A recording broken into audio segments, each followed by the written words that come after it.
Hello भक्तों, राधे राधे। जय श्री कृष्ण, जय श्री कृष्ण। ओम नमो भगवते वासुदेवाय नमः। ओम नमो भगवते वासुदेवाय नमः। हम गीता का 7वां अध्याय कहने जा रहे हैं, सुनाने जा रहे हैं। तो भक्तों, आप सुन लिया करो, सुना दिया करो और आप सुनते रहा करो और खुश रहा करो, गुनगुनाते रहा करो। तो अभी हम गीता का 7वां अध्याय शुरू कर रहे हैं। जल, भूमि, धरती, अनल, पंचम व्योम, महान, बल, बुद्धि और अहमपन, 8 प्राकृतिक जान। यह मेरी माया प्रबल भव के बीच प्रदान, इसके अंश जो वस्तु है, जाल उसी का जान। हे अर्जुन, जिमी सूत में सत के मोती होते हैं, तिमी सूत में सारा जगत जानो। ओत परपोत, ओत प्रोत, मुझसे बाहर कुछ नहीं, मैं हूँ सबका ठोर। इस 7वें अध्याय में कहते हैं माखन चोर। श्री कृष्ण भगवान बोले, हे पार्थ, जो मुझे मन लगाकर मेरा ही आश्रय होकर योग अभ्यास करते हैं, मेरे स्वरूप का संयम रहित पूर्ण ज्ञान होगा, सो सुनो। विज्ञान के सहित वह पूर्ण ज्ञान मैं तुम्हें सुनाता हूँ, जिसके जानने से तुमको इस लोक में और कुछ जानना शेष न रहेगा। सहस्त्र मनुष्यों में से कोई एक सिद्धि प्राप्ति के लिए यत्न करता है।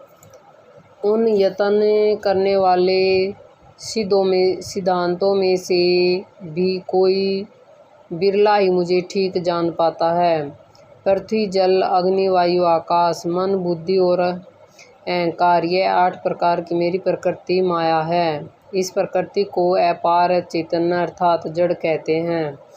और हे महाभाव, इससे दूसरी प्रकृति चैतन्य है, जिसने संपूर्ण जगत धारण किया है। इन्हीं प्रकृतियों से सब प्राणी मात्र उत्पन्न होते हैं।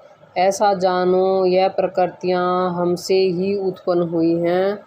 इस तरह सब जगत की उत्पत्ति और प्रलय का कारण मैं ही हूँ। हे धनंजय, जिस प्रकार धागे में मणि पिरोई जाती है, उसी भांति यह सब संसार मुझ में ही गुथा हुआ है, मुझसे परे कुछ भी नहीं है। हे कुंती पुत्र, जल में रस में ही मैं हूँ, चंद्रमा और सूर्य में प्रकाश में मैं ही हूँ, सब वेदों का सार मैं ही हूँ, आकाश में शब्द तथा पुरुषों में मैं ही हूँ। हे अर्जुन, पृथ्वी में सुगंध तथा अग्नि में तेज रूप में मैं ही हूँ, सब प्राणियों में जीव और तपस्वियों का तप मैं ही हूँ। हे पार्थ, समस्त प्राणी सनातन बीज स्वरूप मुझको ही जान। बुद्धिमान में बुद्धि रूप और तेजस्वियों में तेज मैं ही हूँ। हे अर्जुन, काम और रोग रहित बलवान पुरुषों में बल और पुरुषों में धर्म के विरुद्ध न जानने वाले कर्म मैं ही हूँ। जितने भी सात्विक, राजस, तामस पदार्थ हैं, वे सब मुझ में ही उत्पन्न होते हैं, परंतु उनमें मैं नहीं रहता, यह सब मुझ में है। तत्व, रज, तम, इन तीनों गुणों के प्रभाव से यह सारा जगत मोहित हो जाता है। इसी कारण यह इससे परे मुझे अवयव परमात्मा को नहीं जानता। यह मेरी गुणमयी और दिव्य माया अति दुष्कर है। जो मुझको अनन्य भाव से भजते हैं, वे इस माया को पार कर जाते हैं। हे भरत श्रेष्ठ अर्जुन, 4 प्रकार के जीव मुझको भजते हैं।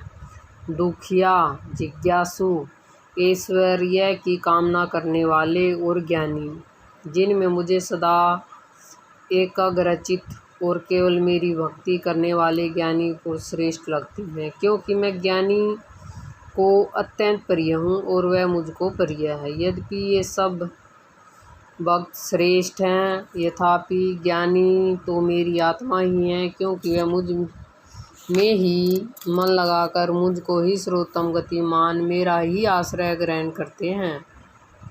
वह ज्ञानी अनेक जन्मों के बाद मुझे पा लेता है, ऐसा महात्मा अति दुर्लभ है। जो सब जगत को वासुदेव में समझते हैं। हे अर्जुन, जो भक्त श्रद्धापूर्वक जिस जिस देवता का पूजन करना चाहते हैं, उन पुरुषों की उस श्रद्धा को मैं दृढ़ कर देता हूँ। यह उस श्रद्धा से युक्त होकर उस देवता की आराधना करता है, फिर उसको मेरे ही रचे हुए काम फल प्राप्त होते हैं। परंतु उन अल्प बुद्धि वालों का फल नाशवान है। देवताओं की आराधना करने वाले देवताओं को मिलते हैं। मेरे अभव अविनाशी अयोत्तम स्वरूप को न जानकर मंदबुद्धि लोग मुझे अव्यक्त को व्यक्त देहधारी मानते हैं। मैं योग माया से आच्छादित होने के कारण सबको नहीं दिखता हूँ। उसी से मूढ़ लोग अनादि तथा अविनाशी मुझको नहीं जानते। हे अर्जुन, मैं भूत भविष्य और वर्तमान के सभी प्राणियों को जानता हूँ, पर मुझे कोई भी नहीं जानता। हे भरत, हे प्रपंथ, इच्छा और द्वेष से उत्पन्न होने वाले सुख दुख आदि द्वंद्वों के मोह से जगत के सभी प्राणी भ्रम में फंस जाते हैं। जिन पुण्य आत्माओं के पाप नष्ट हो गए हैं, वह पुरुष द्वंद्व मोह से छूटकर दृढ़ निश्चय करके मेरी भक्ति करते हैं। जो आश्रय लेकर जीवन मरण से दूर करने के अर्थ पर्यंत करते हैं, वे पुरुष बरहा आत्मज्ञान और संपूर्ण कर्म को जानते हैं। जो अधिभूत, अधिदेव और अधियज्ञ इस सब में व्यापक मुझको ही जानते हैं, वे पुरुष मरण काल में भी मुझको ही जानते हैं। ओम नमो भगवते वासुदेवाय नमः। अभी हम 7वें अध्याय का महत्व बता रहे हैं। जो भी भक्त गीता का 7वां अध्याय डेली करता है तो उसको क्या फल मिलता है। श्री नारायण जी बोले, हे लक्ष्मी, एक पटेल नामक नगर था। वहाँ एक सकूकरण नामक वेश्या रहता था। वह व्यापार करने को नगर के बाहर कहीं परदेश को जा रहा था। रास्ते में सकूकरण को एक सांप ने डस लिया, जिससे वह मर गया। तब उसके साथी उसकी दाह क्रिया करके आगे को सिधारे और जब लौटकर घर आए तब उसके पुत्र ने पूछा, मेरा पिता सकूकरण कहाँ है। तब उस व्यापारियों ने कहा, तेरे पिता को सर्प ने डस लिया था, सो वह मर गया, और यह पदार्थ तेरे पिता का है, सो तू ले ले। 1 करोड़ रुपया दिया और उसकी गति कराने को कहा, क्योंकि वह अधोगति से मरा था। तब उस बालक ने घर आकर ब्राह्मणों से पूछा कि सर्प से डसे हुए मरे की गति कैसे करनी चाहिए। पंडितों ने कहा, नारायण बलि क्रिया कराओ, उड़द के आटे का पुतला बनवाकर चूनियाँ चढ़ाओ। जैसी विधि पंडितों ने कही तैसी करी। बड़ा यज्ञ किया, बहुत से ब्राह्मण जिमाए, श्रद्धा पिंड पतल कराया। बाकी द्रव जो बचा चारों भाइयों ने बांट लिया। एक पुत्र बोला, जिस सर्प ने मेरे पिता को काटा है मैं उसको मारूंगा। उसने व्यापारियों से पूछा, मुझे वह ढोर बताओ जहाँ मेरा पिता सकूकरण मरा। व्यापारियों ने कहा, चल वह ठोर तुझे बता दे। वहाँ ले जाया, खड़ा किया, देखा तो वहाँ एक बाबी है, जिसे वह कुदले से खोदने लगा।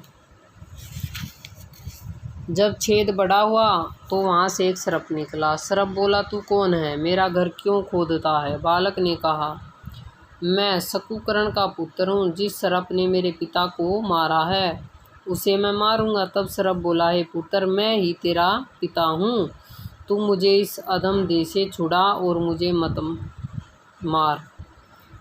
वह मेरा पूर्व का कर्म था, सो मैंने भोगा है। तब पुत्र ने कहा, हे पिता, कोई यत्न बताओ जिसे तुम्हारा उद्धार हो। तब उस सर्प ने कहा, हे पुत्र, किसी गीता पाठी ब्राह्मण को बुला घर में भोजन कराओ और उसकी सेवा करो।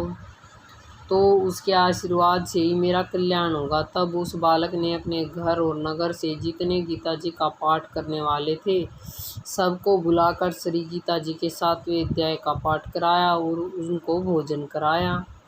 और जब उस साधु ब्राह्मणों ने आशीर्वाद दिया तब तत्काल वह अधम देह से छूटकर देवी देह पाकर विमान पर चढ़कर पुत्र को धन धान्य कहता वैकुंठ धाम को प्राप्त हुआ। बोल गीता माता की जय। बोल गीता माता की जय। 7वें अध्याय समाप्त हो गया है। तो राधे राधे भक्तों, अगले वीडियो में फिर मिलेंगे 8वें अध्याय में। तब तक के लिए अपने घर में खुश रहो, मुस्कुराते रहो और हंसते रहा करो। जीवन ऐसे ही कट जाएगा। सुख दुख तो आते जाते रहते हैं, तो ज़्यादा चिंता ना किया करो और खुश रहा करो, हंसा करो। तो चिंताएं तो अपने आप ही दूर हो जाएंगी, तब आप हंसोगे तो। राधे राधे।